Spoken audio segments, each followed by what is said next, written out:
Special junior commandos camp Mahabaleshwar. शिबिराचा कालावधी 3 मे ते 10 मे 2024। उन्हाळ्या सुट्टीनिमित्त महाबळेश्वर या थंड हवेच्या ठिकाणी अनेक पॉइंट पाहण्याची सुवर्ण संधी।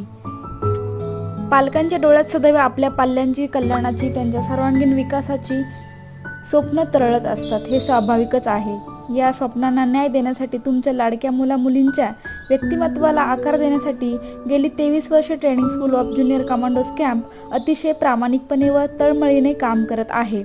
दरवर्षी वाढत चाललेला विद्यार्थ्यांचा प्रतिसाद ही आमच्या कामाची पावती आहे। सध्याच्या वातावरणात टीव्ही, मोबाईल व कम्प्युटर गेममुळे विद्यार्थी हा व्यायामापासून दूर गेलेला आहे, त्यामुळे त्याची रोगप्रतिकारक शक्ती कमी होऊन संसर्गजन्य आजाराचे प्रमाण वाढत चालले आहे। मुलांच्या बौद्धिक, शारीरिक, मानसिक व आत्मिक क्षमतेचा विकास व्हावा हा आमचा एकमेव उद्देश आहे। एक रशियन म्हण आहे,